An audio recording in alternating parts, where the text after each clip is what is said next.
Winter Malayali community ഗ്രൂപ്പിന്റെ സ്വന്തം ശബ്ദമായ മലയാള ജാലകത്തിലേക്ക് ഏവർക്കും സ്വാഗതം. ഇന്ന് ഞാൻ നിങ്ങളോടൊപ്പം ബിസ്മിയാണ്. മാർച്ച് മാസം 1 തീയതി 2025 നമ്മൾ എന്താണ് ഇന്ന് സംസാരിക്കുന്നതെന്ന് നമുക്കറിയാം. ഒരു ഒരു വർഷത്തിലെ 2 മാസങ്ങളാണ് കടന്നുപോയത്. ഈ 2 മാസങ്ങളിൽ നമ്മൾ എന്തൊക്കെ ചെയ്തു, ഇനി എന്തൊക്കെ ചെയ്യാനായിട്ട് പറ്റും? മാർച്ച് 1 തീയതി നമ്മൾ പുറത്തോട്ട് നോക്കുമ്പോൾ നമുക്ക് ആദ്യം മനസ്സിൽ തോന്നുന്ന കാര്യം എന്താണ്? അതെ, ആ ഒരു ചൂടിന്റെ ഒരു ഒരു എന്താ പറയാ, ആ ഒരു കാലഘട്ടത്തിൽ നിന്ന് നമ്മൾ ഒരിച്ചിരി കുറഞ്ഞു വന്ന് ഇലകൾ പൊഴിയാൻ തുടങ്ങുന്നത് നോക്കുന്ന, അല്ലെങ്കിൽ പല സ്ഥലങ്ങളിലും ഇലകൾ പൊഴിഞ്ഞു തുടങ്ങിയ ഒരു സമയമാണ്. പക്ഷെ ഈ ഒരു സമയത്ത് നമ്മുടെ ജീവിതത്തിൽ എന്തൊക്കെയാണ് നടക്കുന്നത്, അല്ലെങ്കിൽ ഈ ഒരു കാലഘട്ടത്തില് നമ്മുടെ ജീവിതത്തിന്റെ ഏതൊരു സീസണിലാണ് നമ്മൾ എന്നാണ് ഇന്ന് നമ്മളൊന്ന് വളരെ വളരെ ക്വിക്കായിട്ടൊന്ന് ചിന്തിക്കാനായിട്ട് പോകുന്നത്. ഞാൻ ജീവിതത്തെ, അല്ലെങ്കിൽ നമ്മുടെ ഒരു ജീവിതം എന്ന് പറയുന്നത് ഇപ്പൊ ജനിച്ച സമയം തൊട്ട് മരിച്ച ഒരു സമയം വരെ ഒരുമിച്ച് ഒരു ഒരു വലിയ ഉം, ഒരു മേഖലയായിട്ട് നോക്കാതെ നമ്മുടെ കാലഘട്ടങ്ങളിൽ നമുക്കുള്ള പല കാലങ്ങളുള്ള മഴക്കാലങ്ങൾ, വേനൽക്കാലം, ശിശിരകാലം എന്നൊക്കെയുള്ള പോലെ ഒരു വർഷത്തില് പല കാലങ്ങളുള്ള പോലെ ജീവിതത്തെയും കാലങ്ങളായിട്ട്, അല്ലെങ്കിൽ സീസൺസ് ആയിട്ട് എടുക്കാനായിട്ടാണ് എൻ്റെ ജീവിതം എന്നെ ഇപ്പൊ പഠിപ്പിച്ചുകൊണ്ടിരിക്കുന്നത്. അതുകൊണ്ട് തന്നെ ഈ ഒരു സീസണിൽ, അല്ലെങ്കിൽ എന്താണ് ഇപ്പോഴത്തെ നമ്മുടെ ലൈഫിന്റെ ഈ ഒരു സീസൺ നമ്മെ പഠിപ്പിക്കുന്നത്, നമ്മൾ എന്താണ് ചെയ്യേണ്ടത് എന്നാണ് ഞാൻ ഇന്നത്തെ ഈ ഒരു ക്വിക്ക് ആയിട്ടുള്ള ഒരു സെഷനിൽ ഞാൻ നിങ്ങളുമായിട്ട് ഷെയർ ചെയ്യുന്നത്. എൻ്റെ ജീവിതത്തിൽ ഞാൻ ചെയ്യുന്നത്, നമ്മുടെ ജീവിതത്തിൽ നാം അനുഭവിച്ച കുറേ നല്ല പാഠങ്ങൾ നമുക്ക് മാത്രം ഉപകാരപ്പെടാതെ നമ്മുടെ ജീവിതത്തിന് ചുറ്റുമുള്ള ആളുകൾക്ക് കൂടി ഉപകാരപ്പെടുന്ന രീതിയിൽ, പല രീതിയിൽ ഞാൻ എൻ്റെ കമ്മ്യൂണിറ്റിയെയും എന്നെ സ്നേഹിക്കുന്നവരെയും ഞാൻ ഹെൽപ്പ് ചെയ്യുന്നുണ്ട്. അല്ലെങ്കിൽ നിങ്ങൾക്കത് അറിയാവുന്ന കാര്യമായിരിക്കും. പക്ഷെ അതിന് വേണ്ടിയിട്ട് എങ്ങനെയാണ് നമുക്ക് അതിന് വേണ്ടിയിട്ടുള്ള ഒരു മനസ്ഥിതി ഉണ്ടാകുന്നത്? എന്താണ് നമ്മൾ ഏറ്റവും കോറായിട്ട് മനസ്സിൽ സൂക്ഷിക്കേണ്ട ഒരു കാര്യം എന്നാണ് മാർച്ച് മാസം 1 തീയതി ഞാൻ നിങ്ങളുമായിട്ട് സംസാരിക്കുന്നത്. ഈ 2 മാസമായി 2025, നിങ്ങൾക്ക് കുറേ റെസൊല്യൂഷൻസ് ഉണ്ടായി കാണുമല്ലോ അല്ലെ? ഇങ്ങനെ ഞാൻ ഈ ഒരു വർഷം ഇത് ഇങ്ങനെ ഒരു മേഖലയിലോട്ട് ചെയ്യണം, അല്ലെങ്കിൽ എൻ്റെ പുതിയ സംരംഭങ്ങൾ ഇങ്ങനെയായിരിക്കണം, ഞാനൊരു ഗായകനായി മാറണം, ഗായികയായി മാറണം, അതല്ല എനിക്ക് ഇത്രയും ഒരു ഫൈനാൻഷ്യൽ സ്റ്റെബിലിറ്റി ഉണ്ടാകണം, എനിക്ക് ഇത്ര പുതിയ കാർ വാങ്ങിക്കണം, അല്ലെങ്കിൽ ഇന്ന ഒരു എഡ്യൂക്കേഷൻ എനിക്ക് എടുക്കണം എന്നൊക്കെ നല്ല നല്ല റെസൊല്യൂഷൻസ് ഒരു ഭാഗത്തുണ്ടാകുമ്പോൾ, മറ്റു പലർക്കും മറ്റു ഭാഗങ്ങളിലുള്ളത് എന്തായിരിക്കും? ഇന്ന ആളെ എങ്ങനെ ശരിക്കും താഴോട്ടാക്കാം, അല്ലെങ്കിൽ ഇന്ന മനുഷ്യന്റെ ജീവിതത്തിൽ എങ്ങനെ പ്രശ്നങ്ങൾ ഉണ്ടാക്കാം, അതല്ലെങ്കിൽ സമാധാനമായിരിക്കുന്ന കുടുംബങ്ങളെ എങ്ങനെ അതിന്റെ സമാധാനം കളയാം എന്നൊക്കെ ചിന്തിക്കുന്ന കുറെ പേരുണ്ടോ? എനിക്കറിയത്തില്ല. കാരണം ഞാൻ കാണുന്ന കുറെ അനുഭവങ്ങളിൽ നിന്ന് എനിക്ക് മനസ്സിലാകുന്നത്, ഒരു ഭാഗത്ത് നല്ല കുറെ ആശയങ്ങൾക്ക് വേണ്ടിയിട്ട് ജീവിതവും സമയവും നമ്മൾ ചെലവഴിക്കുമ്പോൾ, മറുഭാഗത്ത് നാം കാണുന്നത് ജീവിതങ്ങളെ തകിടം മറിക്കുന്ന കുറെ തീരുമാനങ്ങളും കുറെ പ്രവർത്തനങ്ങളുമാണ്. അത് നമ്മൾ ചെയ്യുന്ന ആളുകൾ നല്ല തീരുമാനത്തിന് വേണ്ടിയിട്ട്, അതല്ലെങ്കിൽ അവരുടെ മനസ്സിലുള്ള ഉദ്ദേശശുദ്ധി നല്ലതാണോ അല്ലയോ എന്ന് നമുക്കറിയത്തില്ല. പക്ഷെ നമുക്ക് അതിൽ നിന്ന് കിട്ടുന്ന ഫലങ്ങൾ കാണുമ്പോഴാണ് അത് നന്മയാണോ തിന്മയാണോ എന്ന് നമ്മൾ അറിയുന്നത്. ഞാൻ വിശ്വസിക്കുന്ന എൻ്റെ യേശു, അവന്റെ ഏറ്റവും നല്ല വാക്കുകളിൽ ബൈബിളിൽ നമ്മൾ കാണുന്നത്, അത് ഞാൻ തീർച്ചയായിട്ടും വിശ്വസിക്കുന്ന ഒരു കാര്യമാണ്. നിന്റെ ഫലത്തിൽ നിന്നാണ് നീ നല്ലതാണോ ചീത്തയാണോ എന്ന് അറിയുന്നത്, അല്ലെ? നല്ല ഒരു മരത്തിൽ നിന്ന് എങ്ങനെയാണ് വളരെ വൃത്തികേടായ അല്ലെങ്കിൽ ചീത്തയായ ഒരു പഴം ഉണ്ടാകുന്നത്, അതല്ലെങ്കിൽ മുൾച്ചെടിയിൽ നിന്ന് എങ്ങനെയാണ് നല്ലൊരു ഫലം ഉണ്ടാകുന്നത് എന്നുള്ള ഒരു ചോദ്യം തന്നെ ആ ഒരു ഗ്രന്ഥത്തിൽ നമ്മെ ഏറ്റവും ആഴമായിട്ട് ചിന്തിപ്പിക്കുന്ന ഒരു കാര്യം തന്നെയാണ്. അതുകൊണ്ട് തന്നെ എൻ്റെ ചോദ്യം ഇത് തന്നെയാണ്. നിങ്ങളുടെ ജീവിതത്തിൽ ഈ ഒരു വർഷം മാത്രം, ഇതൊരു ജൂബിലി വർഷമാണ് 2025. നമ്മൾ ഏത് പുസ്തകങ്ങൾ എടുത്താലും, ഹിന്ദു പുരാണത്തിലും മുസ്ലിം ലോകത്തിലും, അതല്ല ക്രിസ്തു മതത്തിലും, പാഴ്സിയിലും, ജൂവിഷിലും, ഏത് മതവിഭാഗത്തിലെടുത്താലും ജൂബിലി വർഷം എന്ന് പറയുന്നത് കുറേ നന്മകളുടെ വർഷം, കുറേ നല്ല വ്യവസ്ഥിതികൾ ആരംഭിക്കുന്ന വർഷം, അതല്ല കുറെ കഷ്ടപ്പാടുകൾ തീരുന്ന വർഷം, അതല്ല മറ്റുള്ളവരോട് നമ്മൾ കടപ്പെട്ടിരിക്കുന്ന കുറെ കാര്യങ്ങൾക്ക് ഇളവ് നൽകുന്ന വർഷം, അതല്ല നമ്മൾ ക്ഷമിക്കാൻ മറന്നുപോയ കുറെ ആളുകളോട് ക്ഷമിക്കുന്ന വർഷം.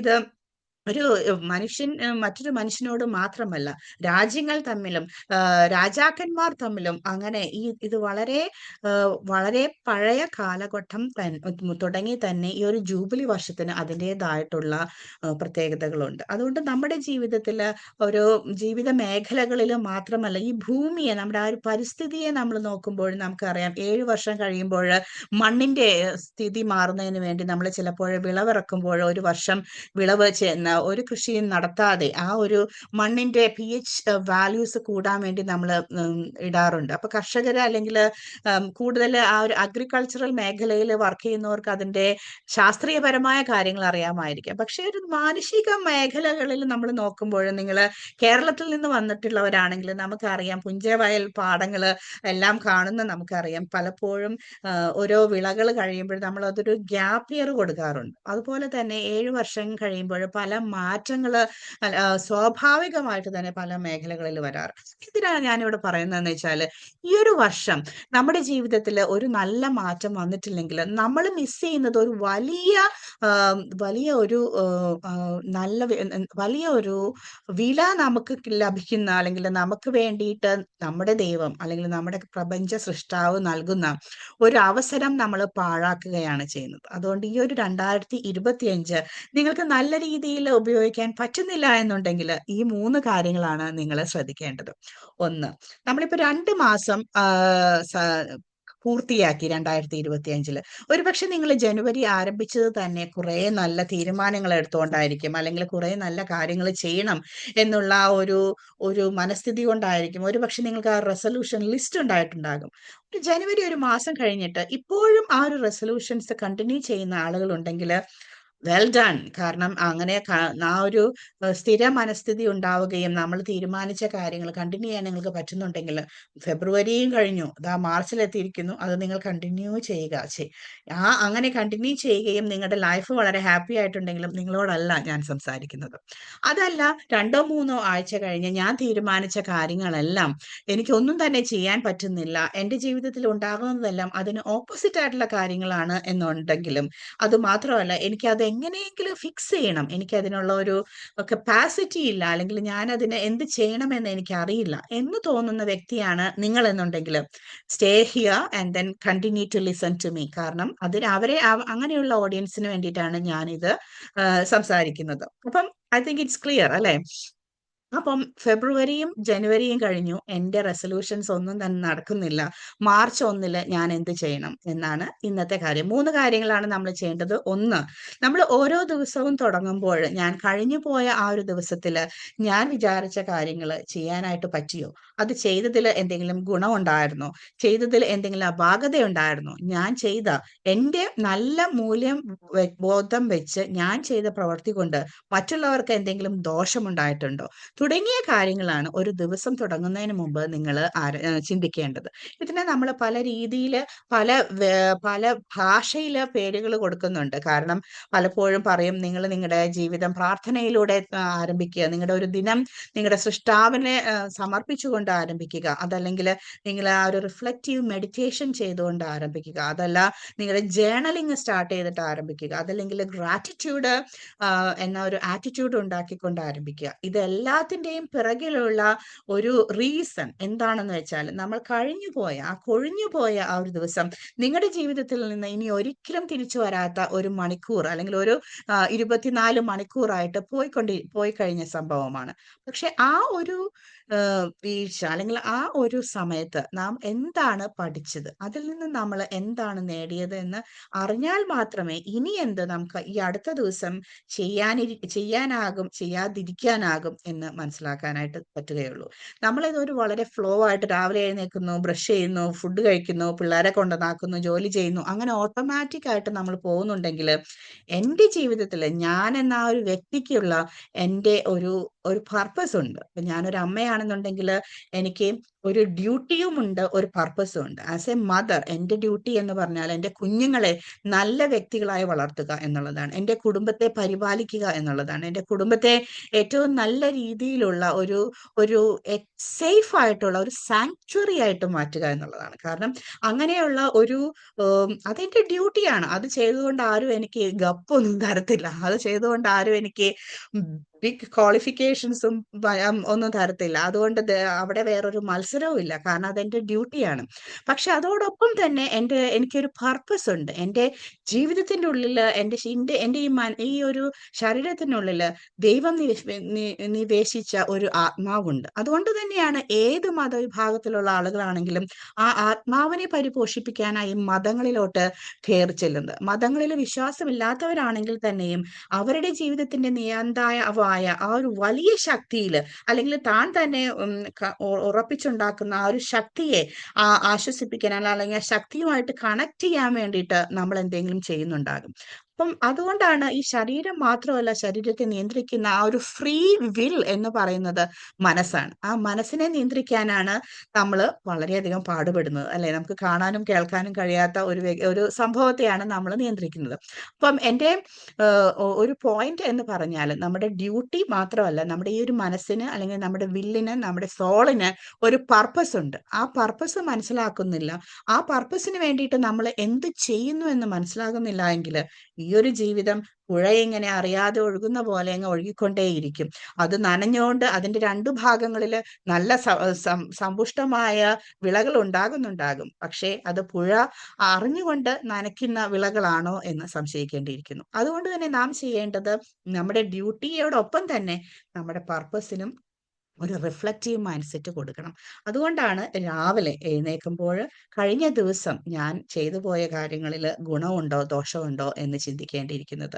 3 കാര്യങ്ങളാണ് നമ്മൾ എപ്പോഴും എടുക്കേണ്ടത്. കാരണം സയൻസ് വളരെയധികം ശാസ്ത്രീയമായ പഠനങ്ങളിൽ നിന്ന് മനസ്സിലാക്കിയത്, കുറേ വലിയ ലിസ്റ്റുകൾ ഉണ്ടാക്കുന്നതിലും നമ്മുടെ ബ്രെയിനിന് താങ്ങാൻ പറ്റുന്ന ഏറ്റവും നല്ല ഒരു സംഭവം ആ ഒരു ട്രിനിറ്റി മൈൻഡ് സെറ്റ് ആണ്. 3 കാര്യങ്ങളിൽ നമ്മൾ എപ്പോഴും കോൺസെൻട്രേറ്റ് ചെയ്യുവാണെങ്കിൽ ബ്രെയിനിന്റെ എപ്പോഴും ഉണ്ടാകും നമ്മളെ അത് ചെയ്ത് തീർക്കാനുള്ള ഒരു മനസ്ഥിതി. ഓട്ടോമാറ്റിക്കലി ദാറ്റ് ബ്രെയിൻ എന്നുള്ള റോബോട്ടിക് മെഷീൻ നമ്മുടെ മനസ്സിനെയും നമ്മുടെ ശരീരത്തെയും പുഷ് ചെയ്തുകൊണ്ടിരിക്കും. അതുകൊണ്ടാണ് 3 കാര്യങ്ങൾ എന്ന് പറയുന്നത്. അപ്പൊ ആദ്യത്തെ ഒരു കാര്യം, രാവിലെ നമ്മൾ എഴുന്നേൽക്കുമ്പോഴത് എന്നാണ് നിങ്ങളുടെ ദിവസം, എപ്പോഴാണ് നിങ്ങളുടെ ദിവസം തുടങ്ങുന്നതെന്നുണ്ടെങ്കിൽ കഴിഞ്ഞ ദിവസം ചെയ്ത കാര്യങ്ങൾ റിഫ്ലക്റ്റ് ചെയ്യുക. നല്ല കാര്യങ്ങളുണ്ടോ ഉണ്ടെങ്കിൽ അതിന് ഒരു നന്ദി നമ്മുടെ പ്രപഞ്ച നിയന്താവിന് കൊടുക്കുക, അല്ലെങ്കിൽ നിങ്ങൾ വിശ്വസിക്കുന്ന നിങ്ങളുടെ ശക്തിക്ക് നൽകുക. രണ്ടാമത്തെ കാര്യം, ഞാൻ അവിടെ എന്തെങ്കിലും പിഴവ് പറ്റിയിട്ടുണ്ടെങ്കിൽ എങ്ങനെ അതിനെ നമുക്ക് മാറ്റാനായിട്ട് പറ്റും. ഈ ഒരു വർഷമല്ല, ഈ ഒരു ദിവസം, ഞാനിപ്പോൾ ഉണർന്നിരിക്കുന്ന ഈ ഒരു ദിവസം, that is the present moment. ഈ ഒരു മൊമെന്റിൽ, ഈ ഒരു ദിവസത്തിൽ എനിക്കത് എങ്ങനെ പോസിറ്റീവായിട്ട് മാറ്റാനായിട്ട് പറ്റും. അതാണ് രണ്ടാമത്തത്. മൂന്നാമത്തത്, ദൃഢമായ ഒരു നിശ്ചയം എടുക്കുക. ഇന്ന് എനിക്കുള്ള ഈ 24 മണിക്കൂറിൽ ഞാൻ തെറ്റിപ്പോയ ഒരേ ഒരു കാര്യത്തിന് പകരമായി ഒരു ശരി ചെയ്യും എന്നുള്ളത്. അങ്ങനെ ഒരേ ഒരു കാര്യം ശരി ചെയ്ത് നിങ്ങൾ 21 ദിവസം നമ്മൾ കണ്ടിന്യൂ ചെയ്യുകയാണെങ്കിൽ ശരികളിലോട്ട് നമ്മെ ഓട്ടോമാറ്റിക്കായിട്ട് നയിക്കുന്ന ഒരു മനസ്ഥിതി നമുക്കുണ്ടാകും. അപ്പൊ അതുകൊണ്ടാണ് സയൻസ് നമ്മളോട് പറയുന്നത്, നമ്മൾ ഒരു 3 കാര്യങ്ങൾ നമ്മുടെ മനസ്സിലെടുക്കുക. അത് 21 ദിവസം കണ്ടിന്യൂസ് ആയിട്ട് ചെയ്യുമ്പോൾ സ്വാഭാവികമായിട്ട് അതൊരു നമ്മുടെ സ്വഭാവമായിട്ട് മാറുമെന്നുള്ളത്. മാർച്ചിലോട്ട് എത്തിക്കൊണ്ടിരിക്കുമ്പോൾ നമുക്കറിയാം, മാർച്ച് ഓൾവേസ് നമുക്ക് മനസ്സിലെല്ലാവരും പറയും മാർച്ച് വിത്ത് മെൻ. അതാണ് ഒരു വലിയ ഒരു ഒരു ഒരു ഒരു ടോക്ക്. കഴിഞ്ഞ വർഷം മാർച്ച് വിത്ത് മെന്നിന് വേണ്ടി 21 ദിവസത്തെ ഒരു ചലഞ്ച് ഞാൻ ചെയ്തിരുന്നു, ഓൺലൈൻ ചലഞ്ച്. നമ്മുടെ സുഹൃത്തുക്കള്, കുറേ നല്ല എൻ്റെ സുഹൃത്തുക്കൾ ആ ഒരു ഓൺലൈൻ ചലഞ്ചിൽ ചേർന്നിരുന്നു. 21 ദിവസവും എന്നോടൊത്ത് ആ ഓൺലൈൻ ചലഞ്ചിൽ ചെയ്ത് എങ്ങനെയാണ് ഒരു ബെറ്റർ പേഴ്സൺ ആയിട്ട് മാറുക എന്നുള്ള ഒരു പ്രക്രിയയിലൂടെ കടന്നു പോയിരുന്നു. അവരെ ഞാൻ ഇന്ന് 12 മാസം കഴിഞ്ഞ്, ഒരു വർഷം കഴിഞ്ഞ് കാണുമ്പോൾ എനിക്ക് മനസ്സിലാകുന്നുണ്ട്, അവരിപ്പോഴും അവരുടെ ജീവിതത്തിൽ വളരെ നല്ല രീതിയിലാണ് ജീവിതം കൊണ്ടുപോകുന്നത്, നല്ല രീതിയിലാണ് കുടുംബങ്ങളെ വീക്ഷിക്കുന്നത്, നല്ല രീതിയിലാണ് ഭാര്യമാരെ നടക്കുന്നതെന്ന്. കാരണം അവർ ആ 21 ദിവസത്തെ ആ ഒരു മോട്ടിവേഷൻ, അല്ലെങ്കിൽ അതിനു വേണ്ടിയിട്ട് അവർ ചെയ്ത ആ നല്ല പ്രവർത്തികളാണ് ഇപ്പോൾ സ്വഭാവമായിട്ട് അവരുടെ ജീവിതത്തിലോട്ട് വന്നിരിക്കുന്നത്. അതിലേറെ എനിക്ക് പറയാനുള്ളത് ഒരു പക്ഷേ അവരവരുടെ ജീവിതത്തിൽ കൊണ്ടു നടന്ന, ജീവിതത്തിന്റെ ആരംഭം മുതൽ കൊണ്ടു നടന്ന ആ മൂല്യങ്ങളെ കാത്തു സൂക്ഷിക്കുന്നത് കൊണ്ടാണ്. അതുകൊണ്ട് ഞാൻ നിങ്ങളോട് ഈ മാർച്ച് 1-ാം തീയതി ആഹ് പങ്കുവയ്ക്കുന്ന ആശയം ഇത് മാത്രമാണ്. നിങ്ങളുടെ ജീവിതത്തെക്കുറിച്ച് നിങ്ങൾക്ക് ഒരു മൂല്യമുണ്ടാകണം. അത് നിങ്ങളുടെ ഡ്യൂട്ടി എന്നുള്ളതിനേക്കാൾ അപ്പുറം നിങ്ങളുടെ പാഷനായിട്ട് മാറണം. അങ്ങനെയാണെങ്കിൽ നിങ്ങൾക്കും നിങ്ങളെക്കാൾ ഇപ്പോൾ നിങ്ങളുള്ള നിങ്ങളുടെ ജീവിതത്തെക്കാളും ഏറ്റവും സന്തോഷകരമായ, ഏറ്റവും നല്ല ഒരു വ്യക്തിയായിട്ട് നിങ്ങൾക്ക് മാറാനായിട്ട് സാധിക്കും. നിങ്ങളത് മാറുമ്പോൾ നിങ്ങളുടെ അടുത്തുള്ള നിങ്ങളുടെ കുടുംബാംഗങ്ങൾക്കും ആ മാറ്റവും ആ മാറ്റത്തിൽ നിന്നുള്ള നല്ല ഫലങ്ങളും നൽകാനായിട്ടും അനുഭവിക്കാനായിട്ടും സാധിക്കും. അങ്ങനെ ഒരു കുടുംബം നല്ലതാകുമ്പോൾ നിങ്ങൾക്ക് ചുറ്റുമുള്ള കുടുംബങ്ങളും നല്ലതായി മാറിക്കൊണ്ടിരിക്കും. അതുകൊണ്ട് നമുക്കറിയാം, ഇന്റർനാഷണൽ വിമൻസ് ഡേ എന്ന് പറഞ്ഞ് മാർച്ച് 8-ാം തീയതി നമ്മൾ ആഘോഷിക്കുമ്പോൾ ആ ഒരു സ്ത്രീ ലോകത്തിനെ ശക്തിപ്പെടുത്താനായിട്ട് എപ്പോഴും സാധിക്കുന്നത് പുരുഷ ലോകത്തിന് തന്നെയാണ്. അതുകൊണ്ട് സ്ത്രീകളും പുരുഷന്മാരും ഒരുമിച്ച് അവരുടേതായിട്ടുള്ള മൂല്യങ്ങൾക്ക് പ്രാധാന്യം നൽകിക്കൊണ്ട്, അവരുടേതായിട്ടുള്ള ദൗത്യങ്ങൾക്ക് പ്രാധാന്യം നൽകുന്നത് പോലെ തന്നെ അവരുടെ മൂല്യങ്ങൾക്കും പ്രാധാന്യം നൽകുകയാണെങ്കിൽ എന്ത് മനോഹരമായ ഒരു ലോകമായിരിക്കും നമ്മുടേത്. അതുകൊണ്ട് 1-ാം തീയതി നമുക്കൊരു തീരുമാനമെടുക്കാം. നമുക്ക് നല്ലൊരു വ്യക്തിയായിട്ട് മാറാൻ സാധിക്കട്ടെ എന്ന്.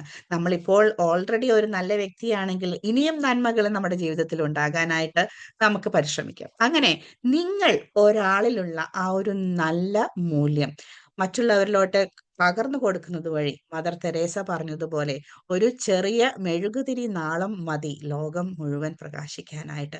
സോ അതുകൊണ്ട് നമ്മുടെ നല്ല മൂല്യങ്ങൾ കൊണ്ട് നമുക്ക് ചുറ്റുമുള്ള ആ വലിയ ലോകത്തെ പ്രകാശിപ്പിക്കാനായിട്ട് ശ്രമിക്കാം. അതാകട്ടെ ഇന്നത്തെ മലയാളികളുടെ ചിന്ത. അതാകട്ടെ ഇന്ന് വർണ്ണനിലാവ് നമ്മൾ ആഘോഷിക്കുമ്പോൾ നമ്മുടെ മനസ്സിലെ വർണ്ണങ്ങൾ, ആ വർണ്ണങ്ങൾ നല്ല പകിട്ടുള്ള വർണ്ണങ്ങളായി മാറി മലയാളികളുടെ ലോകത്തെ പ്രകാശിപ്പിക്കാൻ ഉള്ള ഒരു വലിയ മലയാളി സമൂഹമായി മാറട്ടെ വിന്ദം മലയാളി കമ്മ്യൂണിറ്റി ഗ്രൂപ്പ് എന്ന് ആശംസിക്കുന്നു. ഇത് മലയാള ജാലകം, നിങ്ങളോടൊപ്പം നിങ്ങളുടെ ബിസ്മി പാലാട്ടി.